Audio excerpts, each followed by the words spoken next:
iyadoo uu maanta muddo dhowr iyo 20 sano ah kadib ka furmay magaalada Muqdisho shirka sanadlaha ah ee wadamada xubnaha ka ah urur goboleedka IGAD isla markaana ay dawladda Soomaaliya sanadkan ku martigelisay caasimadda dalka ee Muqdisho ayaa waxaanu raayadooda wax ka weydiinay sida ay u arkaan qaar ka mid ah jaaliyadda Soomaaliyeed ee ku dhaqan wadankan Ingiriiska gaar ahaan magaalada London waxa ayna ka yiraahdeen sida tan bismillaahir rahmaanir rahiim magacaygu waa Maxamed Xuseen Usmaan degan magaalada London gaar ahaan xaafadda Camden farxad weyn bay u tahay ummadda Soomaaliyeed in shir lagu qabto magaalada Muqdisho gaar ahaan kii IGAD Soomaaliya waxay ka mid ahayd dadkii aasaasay unkamay urur goboleedka IGAD 1986 magaalada Djibouti shirka haddaan nabad jirin meesha wax yaala malaha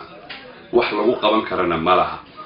nabadana waxaa la soo geliyay juhdi badan qofba qof buu u dhiibay ciidan buu u dhiibay dawlad bay u dhiibtay runtii walow ay iska jiraan dulduleelo yar haddana 100% ma aha laakiin waxa aad muhiim ah in dadaal badan iyo juhdi badan la geliyay haddana qurbo joogtana waan taageeraynaa waan garab taaganahay guulana u rajaynaynaa shirkaas ku dhamaado beednilaahi kariim bismillaahir rahmaanir rahiim magacaygu waa Xasan Bashiir waxaan ka mid ahay bulshada ku nool magaalada UK ee London qaasatan magaalada Kentish Town Camden ee xaafadda Kentish Town waxaa mahad Ilaahay ah marka ugu horeysa ee aan maqalno 25 sano kadib dawladda Soomaaliya in ay martigeliso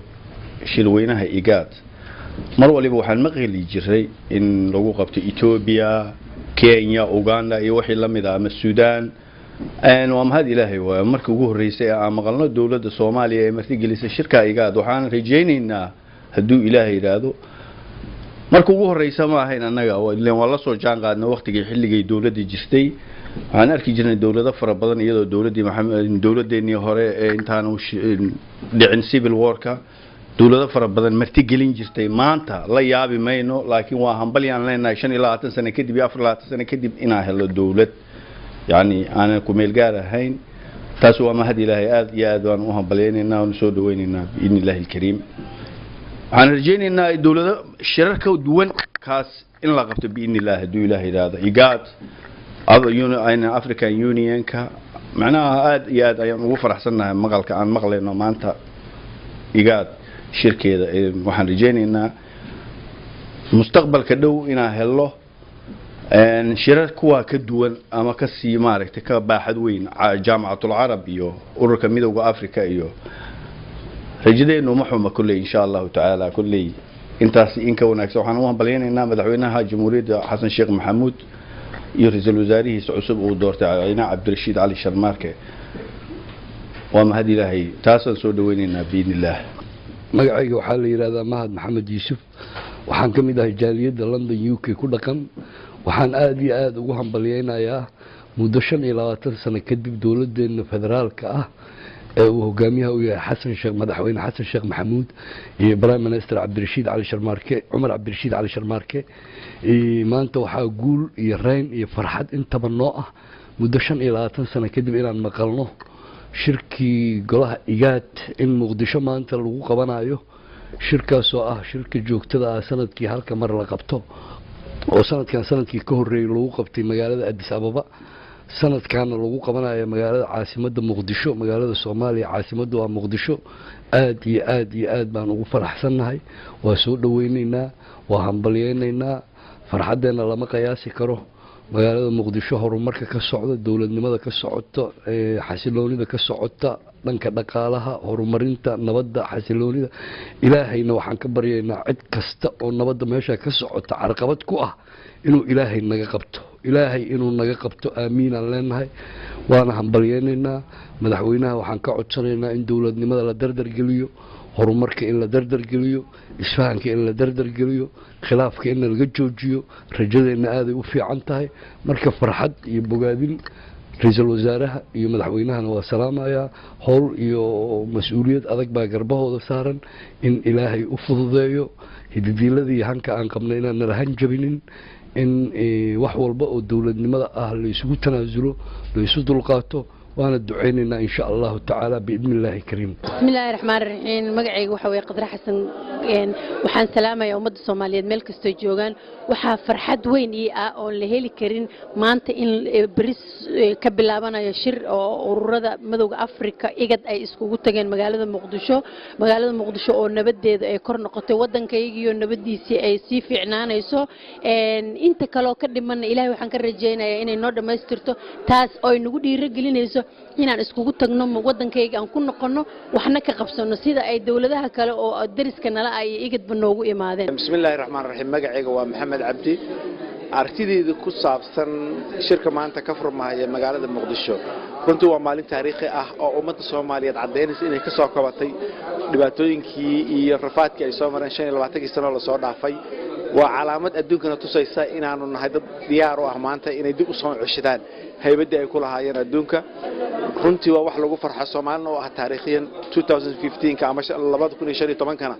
waa albaab u furahay in adduunku la macaamili karo Soomaaliya wax muddo badan la sugayo runtii waana arrin taariikhi ah oo cadeynaysa horumarka ay sameysay iyo dadaaladii badnaa iyo dhibaatooyinka badnaa rafaadka ay la soo maray meesha maanta la taagan yahay runtii dawladnimadii haybadda Soomaaliya ay ku leedahay adduunkuna waa wax meel walba ka muuqda maanta adduunkuna internationalkuna u soo istaagay xaqiiqadiina loo baahan yahay inay shacabka ummadda Soomaaliyeed aragtidaas maanta ka jirta magaalada Muqdisho ay wax ka bedeli karto ra'yigii ahaa in si degdeg lagu gaaro horumar iyo dawladnimadii la tabahayay ee muddada 25 sano ah godka ku dhacday waxaan aad ugu hambalyeeynayaa mas'uuliyiinta maanta wadanka joogta iyo kuwii hore u soo maray ee dadaalka badan iyo jihdiga ku bixiyay dadaalka maanta international community adduunka uu maanta go'aansaday inuu dib ugu soo noqdo magaalada Muqdisho oo lagu qabto shirkii ugu horeeyay ee international community ku sameeyo hambalyo marka ugu horeysa magacayga waa Durraan Shirwac dabcan waxaan ahay suxufi ka howlgala magaalada London ee dalka Ingiriiska dabcan marka ugu horeysa waxaan leeyahay ummadda Soomaaliyeed guud ahaan hambalyo mar labaad waxaan leeyahay madaxda sare dawladda federaalka Soomaaliya hambalyo waxaan u hambalyeynayaa shirka ka dhacay maalinimada Sabtida ee magaalada Muqdisho ay isugu imaanayaan dhammaan wasiiradii urur goboleedka IGAD ee bariga Afrika dabcan waa markii ugu horeysay muddo dhowr iyo 20 sano ay ku hoydaan madax heer wafuud oo intaas leeg magaalada Muqdisho waa sasaan wanaagsan waa sasaan nabadeed waa sasaan aan dhihi karno waa mid ku dayasho mudan ma sha Allah baan leenahay sidoo kale waxaa jira warar sheegaya in madaxweynaha dalka Turkiga uu dhawaan ku soo beegan yahay magaalada Muqdisho sanadkii 2011 mar uu yimid magaalada Muqdisho eraye suugaaneed oo sameeya waxaa kamid ahaa ayadoo abaar xun ay taagneyd oo aan iri Erdogan albaabada furihii awdnaa noo noqo gurmada intii haray dadkii ama abaaraystay dabcan waa markaan haddana mar labaad imaan doona marka koowaad waxaan u hambalyeeynayaa dhammaan ummadda Soomaaliyeed meel kasta dunida guudkeeda ka joogto mar labaadna waxaan u hambalyeeynayaa mas'uuliyiinta dawladda federaalka Soomaaliya iyo waliba mas'uuliyiinta urur goboleedka IGAD ee bariga Afrika shirka ka dhacay ama ka dhacaya maalinimada Sabtida waxaan leeyahay hambalyo noloshii iyo nabadii iyo wanaagii Ilaahay Soomaaliya ay lahaan jirtay hanoo soo celiyaan leenahay shirar waaweyn oo caalamiyan sidoo kale Ilaahay hanoo sababo in si nabadgelyo loogu dhigo magaalada Muqdisho oo ah magaalo madaxda dalka Soomaaliya bismillaahir rahmaanir rahiim anoo magacayga la yiraahdo Ismaan Shaafici Garyar oo ku nool magaalada London shirkan ka socda hadda iga ka furmay magaalada Muqdisho aad iyo aad ayaan u taageersanahay waan taageersanahay shirkan ka socda iga Muqdisho iga ay hogaaminayaan maanta midda kale fursadda aan rabo inaan kaga faa'iideysto fursaddan maanta waxa weeye inaan aad u taageersanahay ra'iisul wasaaraha cusub ee wadanka Cumar Cabdirashiid Cali Sharmarke assalaamu calaykum waraxmatullaahi wabarakaatu bismillaahir rahmaanir rahiim magacaygu waa Maxamed Cali aad iyo aad baan ugu faraxsanahay shirka iyada lagu qabanayo wadanka Soomaaliya waliba waxa ka sii jeclaan lahaa shirka oo yidin Afrika lagu qabto sanadada soo socoto waxaan u hambalyeeynaa madaxweynaha horumarka uu ku suubiyay dalka Soomaaliya shacbiga Soomaaliyeed waxa waa in martida timaada la xaq doona waa mahadsantiin bismillaahir rahmaanir rahiim magacaygu waa Maxamuud Axmed Yaasiin dhammaan ummadda Soomaaliyeed waxaan ka salaamayaa halkan haddii aan ka hadlo fikradeeda oo dawladda Soomaaliyeed martigelisay shirka IGAD aad baan ugu faraxsanahay run ahaantii haddaan nahay dhalinyarada sportska dhalinyarada kulli qurbaha ku nool siiba gaar ahaan London xaafadda Camden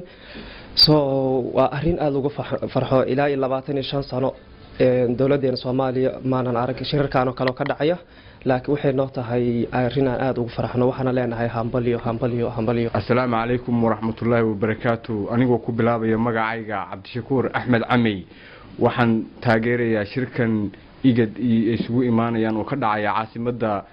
wadanka Soomaaliya ee Muqdisho waana wax lagu farxo weeye waxaana leeyahay hambalyo Yusuf Garabay raadiyaha iyo telefishinka qaranka Soomaaliyeed London